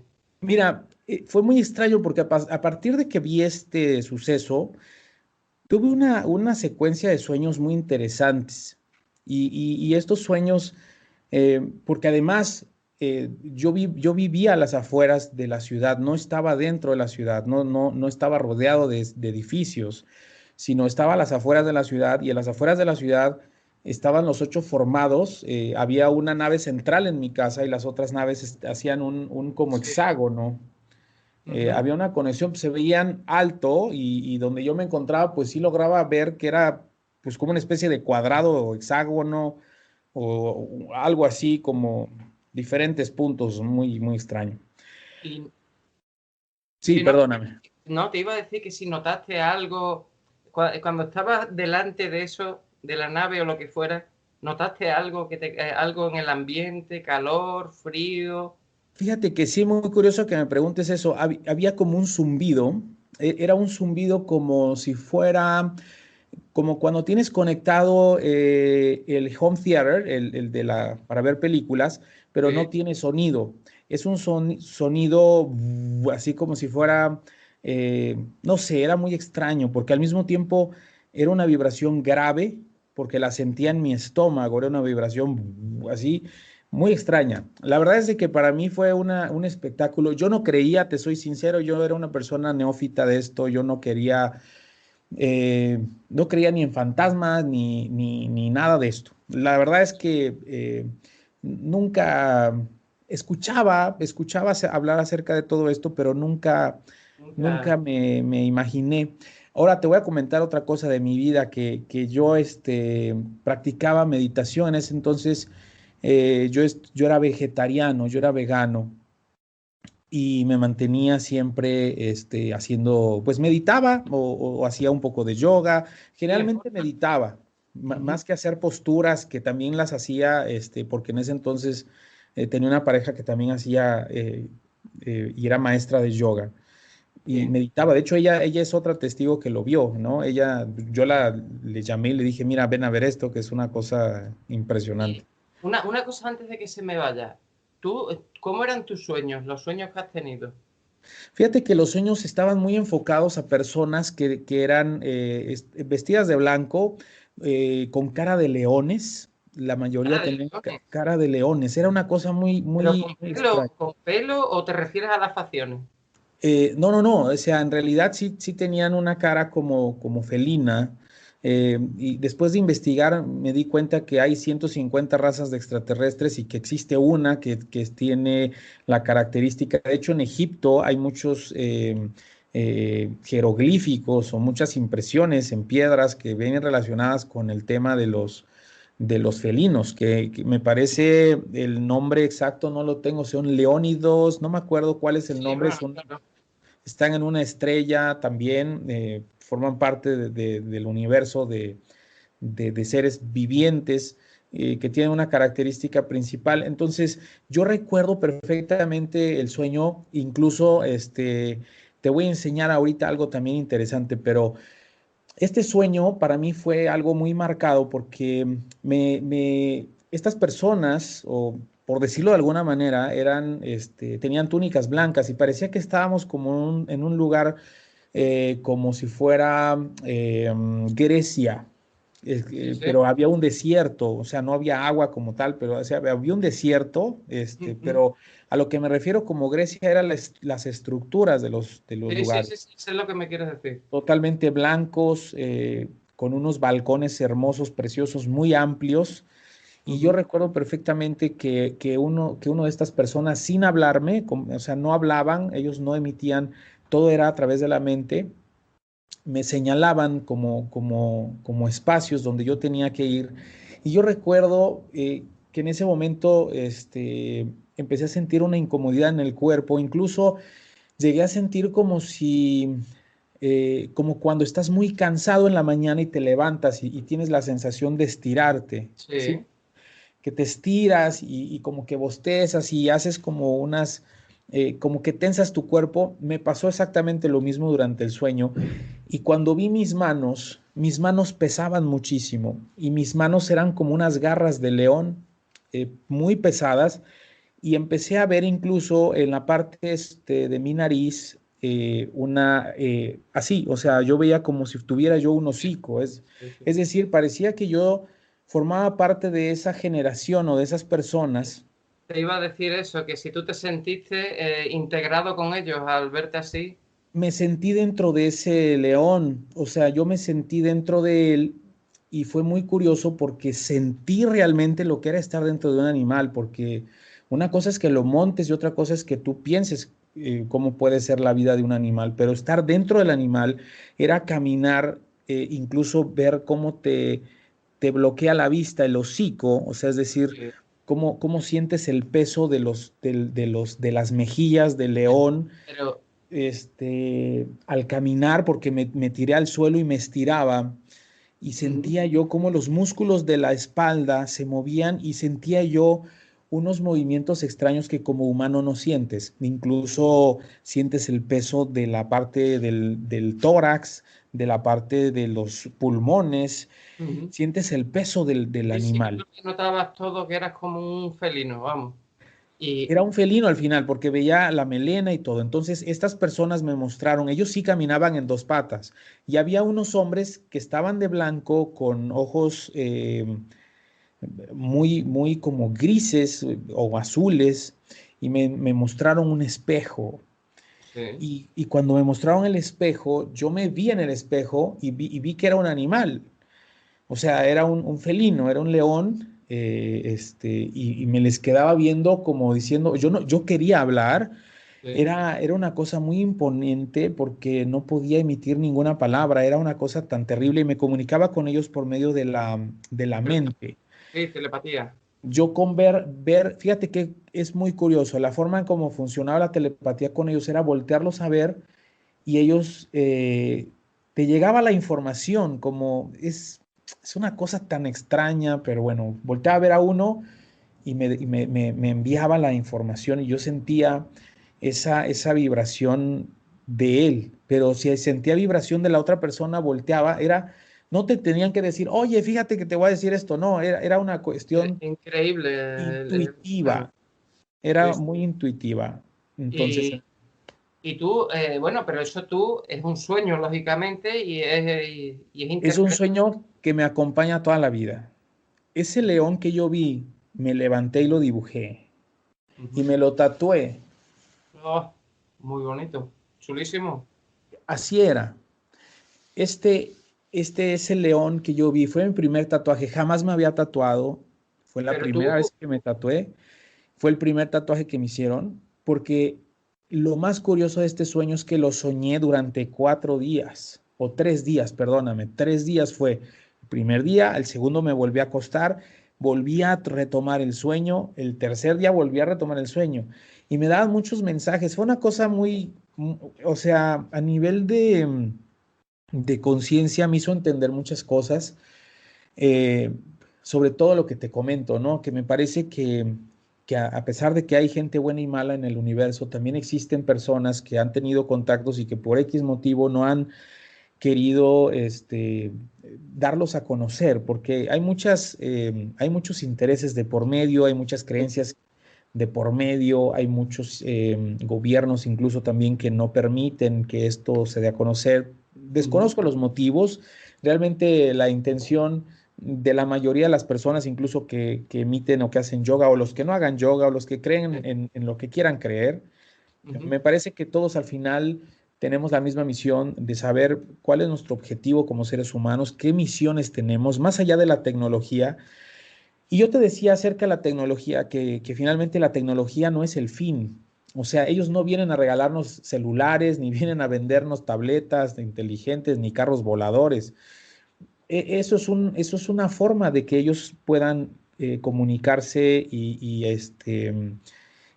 pero el tema principal que yo he sentido y que por la gente que he entrevistado, con la que hemos platicado y por lo que yo sentí en este sueño que fue muy real, es que ellos lo que quieren es que tengamos conciencia sobre lo que estamos haciendo en la Tierra.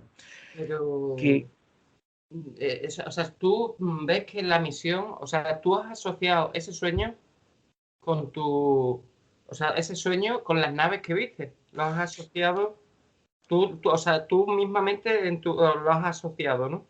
Bien, y mira, entonces, no sé siquiera si el tema de la nave o no haya sido algo que fuera relacionado, pero me parece que todo esto de alguna manera tendrá algo que ver, o si no tiene que ver, para mí fue algo como muy importante. Tan importante fue que yo lo he tenido conmigo durante mucho tiempo y cada vez que veo ese león me acuerdo de la fortaleza que debe de tener los seres humanos. O sea, el mensaje no solo es para mí.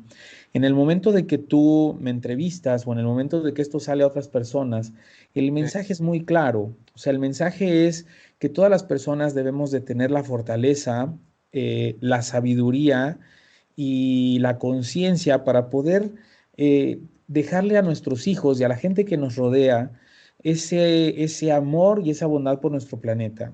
El tema es que últimamente hemos tenido una lluvia de tendencias que van más relacionadas con lo que tengo soy. Y me parece que ellos no traen ese mensaje. O sea, no vienen a presumirnos las naves. Ellos lo que vienen a hacer es traernos un mensaje de paz, un mensaje de amor, un mensaje en el cual nosotros entendamos que no estamos solos en el universo y que existen más personas y que debemos nosotros saber que somos también poderosos, que tenemos fortaleza, tenemos sabiduría y que podemos despertar de alguna manera. Y no se refiere el despertar a que abras los ojos, simplemente a que te des cuenta de quienes te rodean y a quienes influyes en tu vida. Estas personas, cuando yo tuve el sueño, me preguntaron también quién soy. Eso fue una cosa impresionante, porque si yo te pregunto a ti quién eres, tú me vas a decir, yo soy Constantino Salguero. Me dedico, no sé, a la aviación o al comercio o a lo que, no sé. O sea, entonces, si yo te pregunto quién eres, entonces tú me dices, no, pues me dedico a esto, pero en realidad ese no eres tú. Y para mí fue muy importante la pregunta que me hicieron en ese sueño, porque mi respuesta fue, soy la suma de todos los que me rodean. Soy la suma de toda la gente que me ha rodeado hasta hoy. Y todos somos lo mismo. Somos, el virus nos viene a enseñar eso también. O sea, el virus, así como una persona, una sola persona en China logró contagiar a todo el mundo. Imagínate la fuerza y la enseñanza que tiene esto. Si un virus puede hacer todo esto, a través de como sea, una buena obra que haga una persona o 10, no importa, porque mucha gente dice, yo no voy a recoger esa basura del suelo porque nadie la recoge. Y el nadie la recoge es todo el mundo no la recoge. Pero en el momento que empezamos a actuar de una manera más conectada con nuestro ser, conectado con nuestro, eh, con nuestro chakra, con nuestra luz interior que hace que funcione todo el organismo más allá de la materia, con nuestra esencia, podemos lograr que así como llegó el virus a contaminar el mundo, la bondad, el amor, la sabiduría, la fortaleza, todo esto se puede también llegar a contagiar y el mundo puede cambiar. Si te gusta el misterio y la ufología, Entre el Espacio-Tiempo te invita a hacer un viaje por el universo, a conocer mejor sus galaxias y sus leyes. Para ello tenemos a Constantino Salguero, quien nos va a conducir en la hora perdida, en un viaje entre el espacio-tiempo. Recuerda, la hora perdida.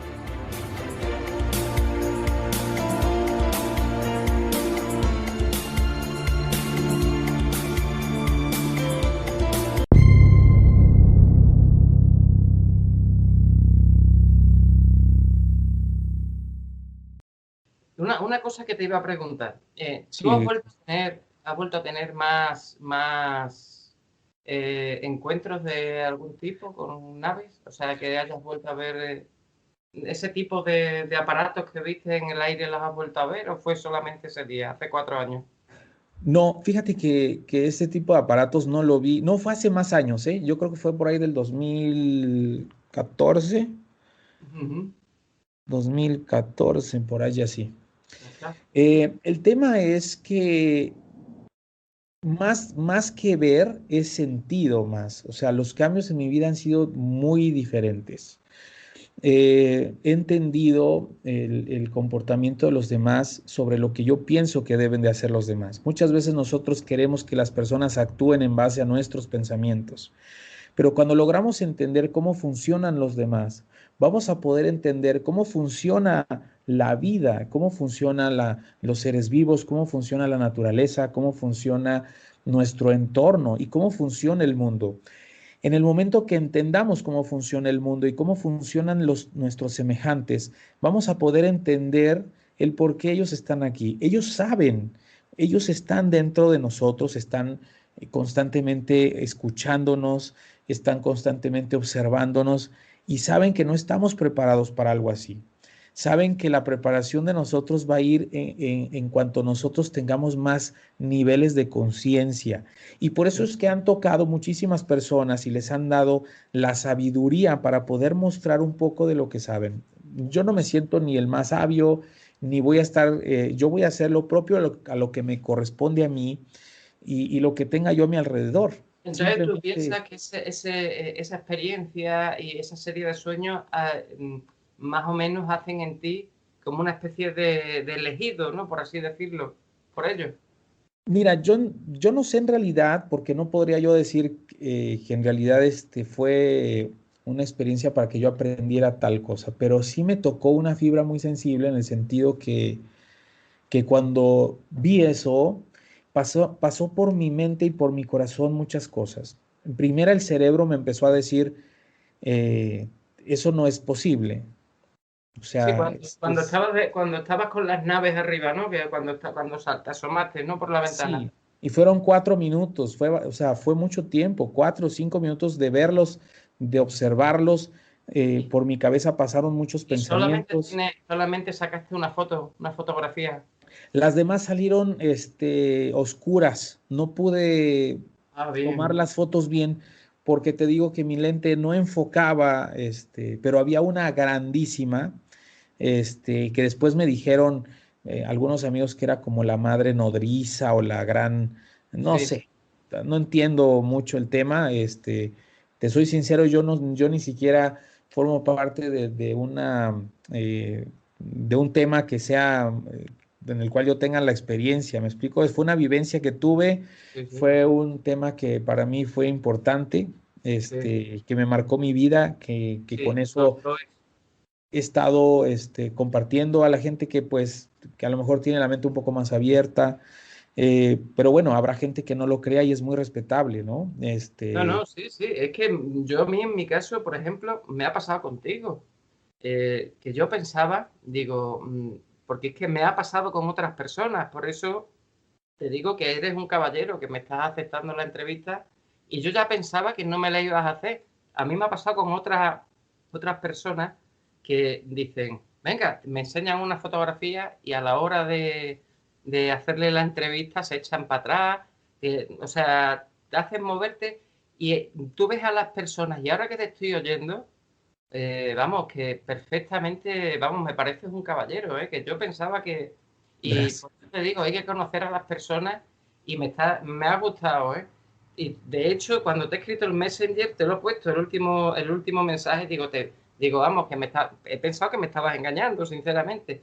Y cuando he visto y te estoy escuchando, de hecho, gozas por lo menos de mi respeto, como mínimo, gozas de él.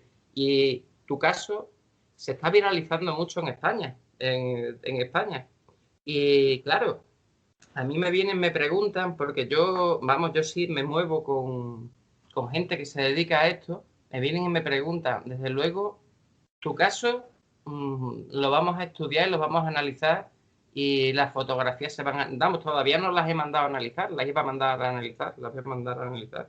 Y me parece perfecto, o sea, es un caso como el tuyo, bueno, a excepción de los felinos, que yo por lo menos nunca nunca he entrevistado a nadie que diga que tienen esas características. Sí, te voy a enseñar algún material en lo que me cuentas, pero tengo ese material. Hace poco lo dieron a conocer, me parece que en uno de los grupos en donde está... Sí, perfectamente. O sea, si lo que yo digo no es que no lo conociera, sino que no había todavía entrevistado a nadie que me dijese eso. O sea, ellos me han hablado de grises, de personas como nosotros, y es muy interesante. Yo la verdad estoy muy contento de entrevistarte y de que hayas accedido. Es que me has quedado, yo pensaba que me estabas engañando, sinceramente. Perdón que estoy buscando eso, ¿eh? Si me ven Sí, que sí, tú volteo hacia tranquilo. abajo es porque... No, tú Ajá. tranquilo. Y bueno, tu testimonio sí es verdad que coincide con otros testimonios que yo conozco de otros señores, bueno, pilotos de aviación pesada, que también meditan, tienen como más, o sea, han desarrollado muchísima espiritualidad. Y te veo más o menos por la misma línea, te veo por una línea así muy parecida. La verdad que es realmente impresionante. Y bueno, una cosa así es lo que viste tú, ¿no? Es muy parecido, pero no tenían estos trajes. Sí, sí, se ve que eso es una recreación, ¿no? Eso es Eso es un... una recreación, pero mira en Egipto existieron Sí, sí, sí, sí, sí. también, Sí, tenían cara de felinos. hay un movimiento que creen los Anunnaki. Son muy parecidos a ellos. Sí, sí, sí, sí, sí, sí, sí, sí, sí. Es un tema, bueno, más a este. Tú le viste un parecido a ese, ¿no? Pero, Exacto. pues, Es muy parecido al que tengo acá. mm, además, perfecto. Este yo lo dibujé y un gran amigo me ayudó a retocarlo porque yo no soy tampoco un estupendo dibujante, pero él me ayudó a hacerlo, ¿no? Pero sí hay las tipologías de los felinos que son híbridos de humanos. Es algo muy interesante. Miden de 2 a 4 metros. Aquí dice que se llaman sec. También son hombres jaguar, que también los hemos visto en las civilizaciones mayas, en las Sí. civilizaciones, los de Urma, también leones, grandes guerreros. En fin, hay como muchas cosas en las cuales como que sí me ha caído el 20. Últimamente lo publiqué porque había una comunidad ahí de personas que les gustaba y que tenían o que han tenido también muchos Sí, avistamientos. sí. Pero me volvió a dar otra vez el tema, que lo publiqué. eh, Igual te comparto a ti la fotografía porque me llegan con muchos mensajes y solicitudes de personas muy extrañas. Sí, sí, sí, sí. Y todo esto para mí es como muy, no sé, gente que me pide teléfono, que dónde vives y que no sé qué. No, no, Y todo eso, esto como claro. que es Una cosa, la fotografía la tomaste en Los Ángeles, ¿no? en Los Ángeles, no, en Guadalajara, Ah, bien, en México. en México, en Per- Guadalajara, sí. Perfecto. Sí, fue Y- tomada en Guadalajara y fíjate que pasa una carretera ahí donde yo la tomé Ujú. y yo creo que no fui el único que lo vio.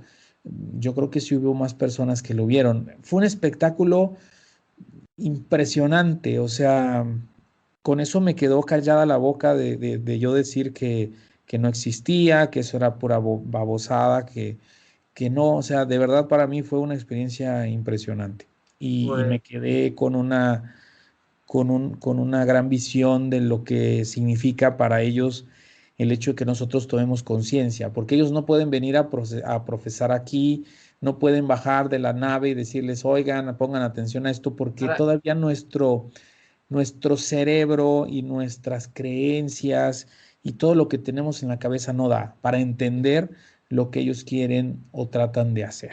una cosa, ¿tú no crees que son un poco malos? O sea, me refiero, llevan viniendo miles de años, desde la época de los egipcios, ¿no? Y no han sido capaces de concienciarnos todavía. ¿No crees que son un poco malos a la hora de concienciar?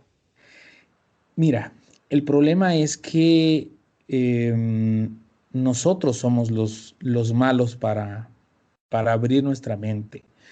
Nos decimos muy abiertos a muchas cosas, pero somos muy cerrados para otras. Eh, por ejemplo, si tú mañana publicas una nave o cualquier cosa, la gente se va a burlar. Si tú pones algo en redes sociales, la gente se va a burlar y vas a tener siempre gente a favor y en contra, pero muy pocos van a razonar o van a entender el por qué publicas situaciones a lo mejor de tu trabajo.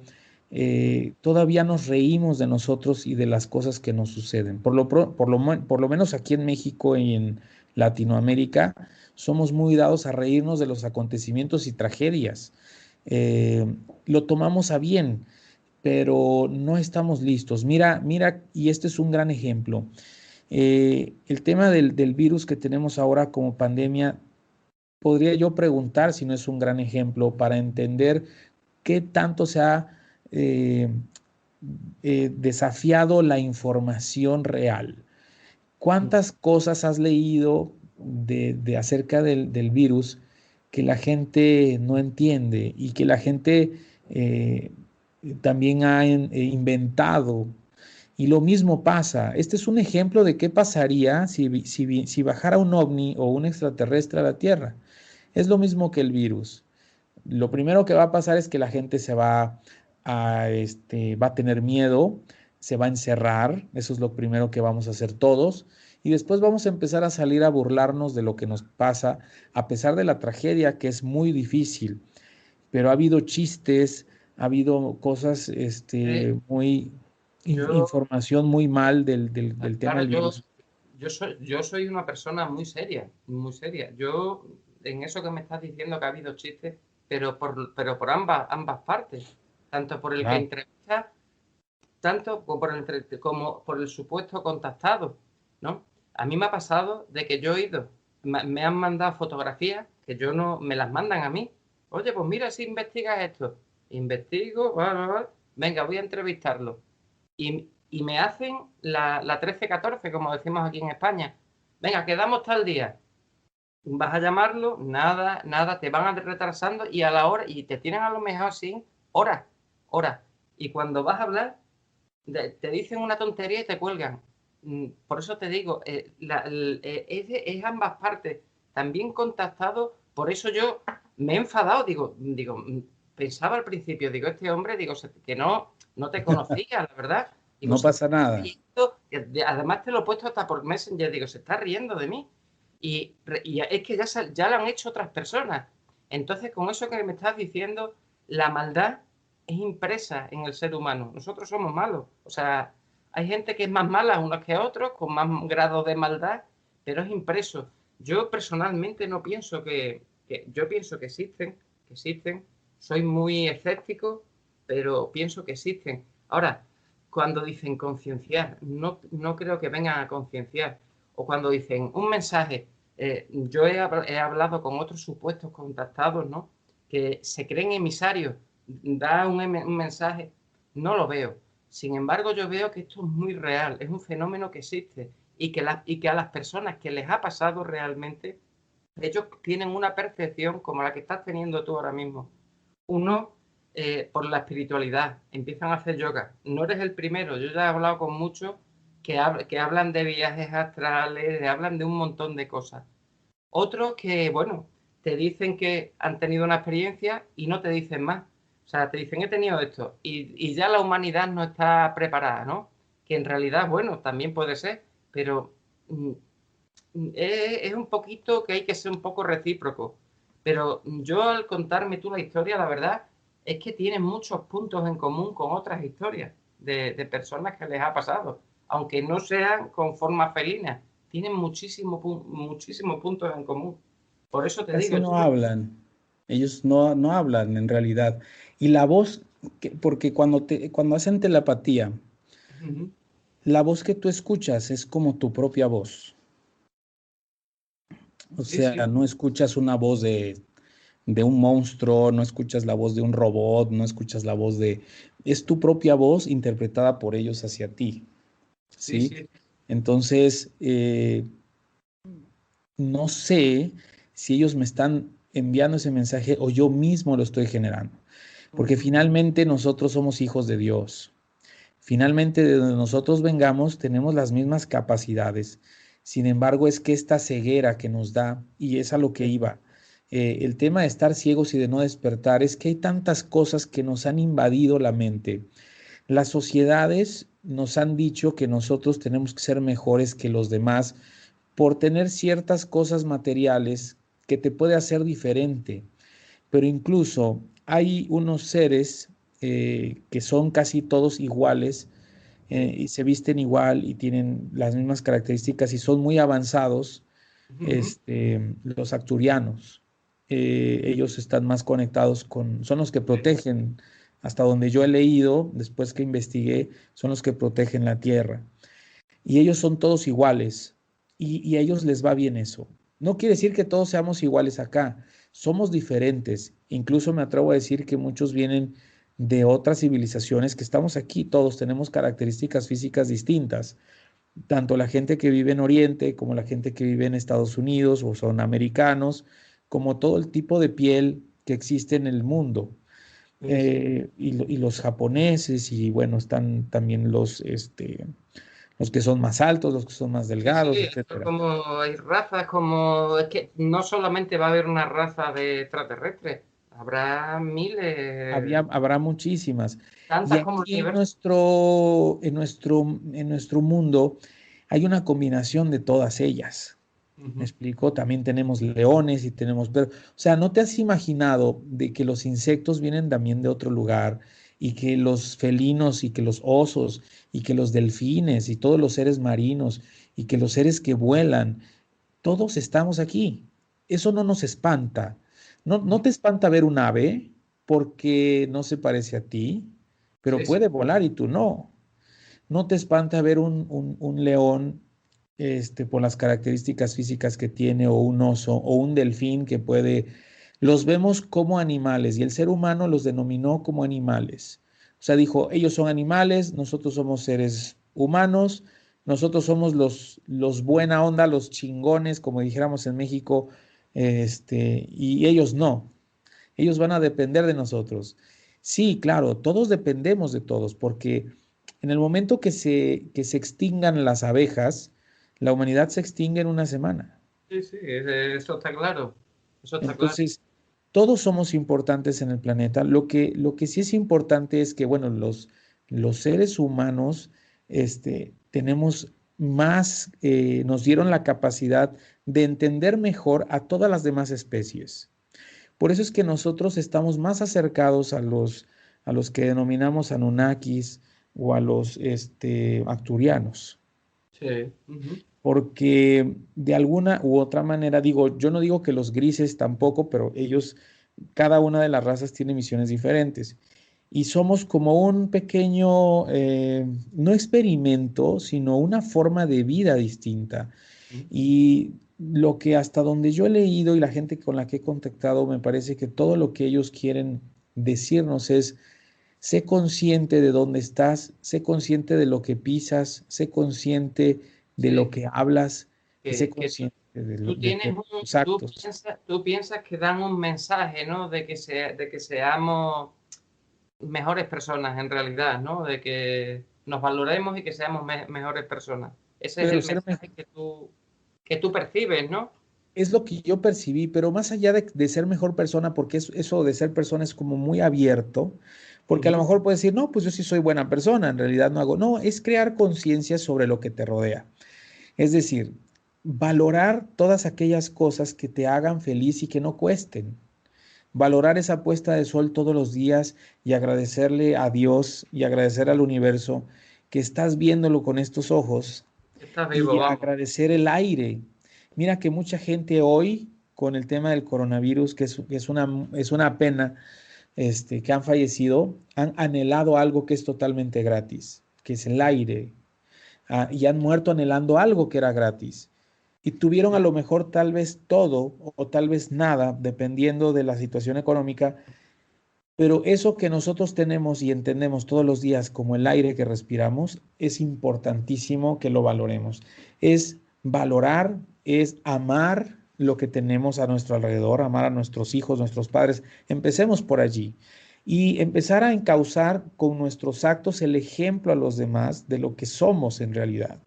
Porque finalmente, si nosotros pensamos que hacer un mal acto, o no pasa nada si me robo esto, o no pasa nada si tiro esto en la calle, o no pasa nada si contamino un río, no pasa nada si enciendo una fogata y lo dejo allí.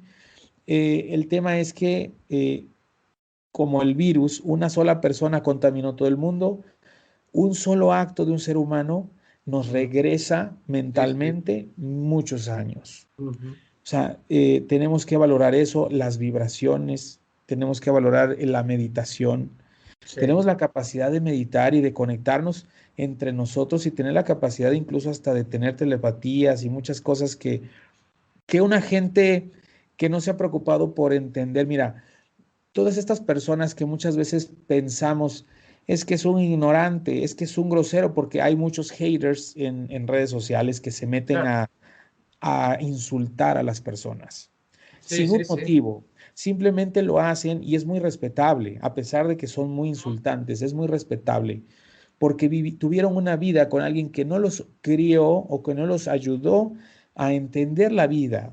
Y como no saben cómo se entiende la vida, alguien que está igual que ellos viene y lo contamina y nadie entiende la vida.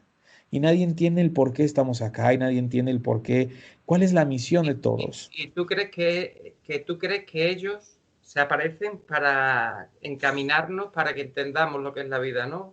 Más sí hay, fíjate que sí, he sabido incluso que están entre nosotros, están en forma humana, tienen una vida común, incluso llegan a venir con hijos, con esposa, llegan a tener una vida para adentrarse y saber cómo funciona, y te das cuenta porque son gente muy bondadosa, son gente a veces muy apartada.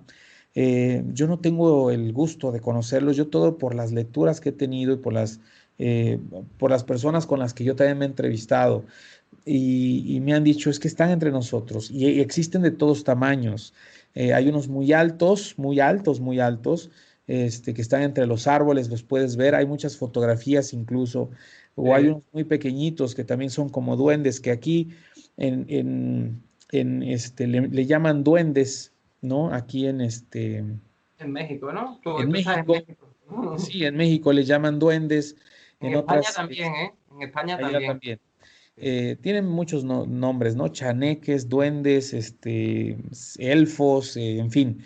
Estos tipos de seres vienen de otro planeta, o sea, pero como nuestro entender en México o en todos los lugares es bueno y malo nada más, esto es bueno, esto es malo, lo catalogamos a eso como malo, solo porque no tienen un rasgo físico similar al nuestro. Sí. Pero los animales también tienen rasgos físicos. Lo que sí me queda claro es una cosa, que a todas las personas que tienen un contacto o un avistamiento así muy cercano, les cambia la vida, ¿eh? Les cambia en el sentido de que cambian su mentalidad, todos, todos. Y es un fenómeno real. Eso sí lo digo, es real. Luego ya cada persona, unos derivan para un lado, otros derivan para otro, pero la verdad que es perfecto, ¿eh? Para mí ha sido un placer, ¿eh? Para mí es un placer entrevistarte, ¿eh? No, muchas gracias. Y ahorita estoy escribiendo justamente un guión, estoy escribiendo un libro y un guión para una película que está relacionado con todos los acontecimientos, historias que tenemos, que te vas a sorprender. Pues, todo está relacionado, ¿no? Es una historia fantástica. Te van a ver, vamos, lo sé yo, en esta entrevista bastantes productores. Porque, vamos, la gente que ve mis programas y todos los círculos de amistades son productores que se dedican a esto precisamente. Y es un placer saludarlos a todos y espero que en algún momento puedan también compartir este tipo de historias. Esta historia es una historia basada en un hecho real, en varios hechos reales, de varias personas que han sido contactadas con familias. Lo más importante de todo esto es que son familias que han sido contactadas y que no han sido dadas a conocer y no quieren y no lo van a hacer y se han cambiado de casa y se han ido y a mí me dejaron entrevistas, yo pude contactar con ellos, platicar con ellos, me enseñaron fotografías impresionantes. Nosotros seguiremos en contacto. Todo lo que conoces no se compara con todo lo que me enseñaron de fotos.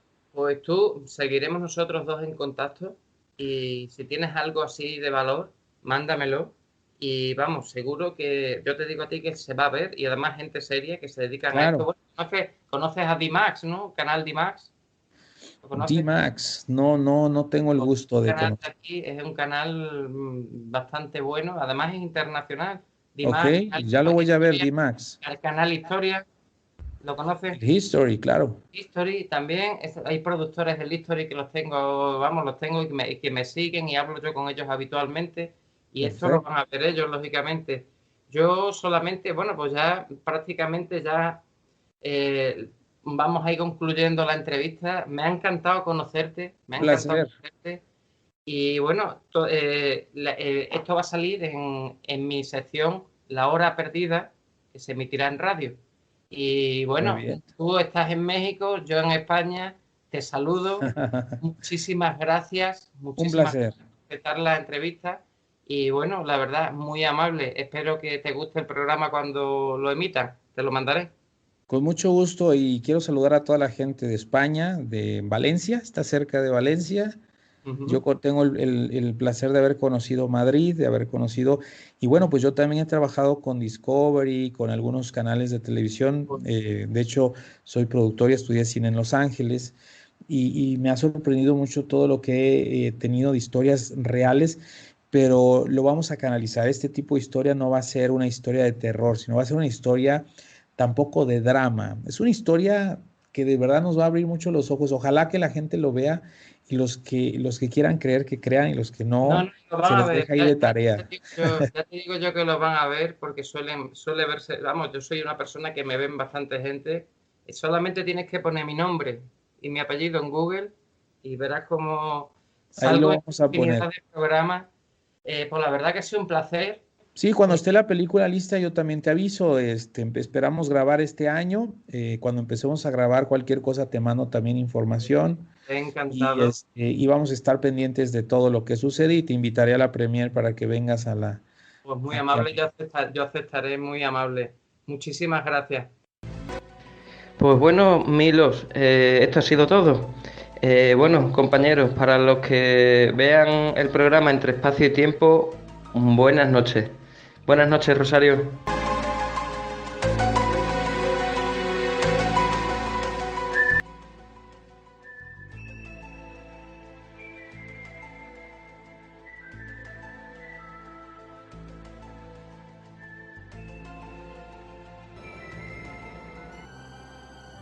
Bueno, esto ha sido todo por hoy. Espero que os haya gustado los dos temas que hemos tratado con nuestros dos invitados y hasta la próxima. Amigos, pasar una estupenda y feliz semana.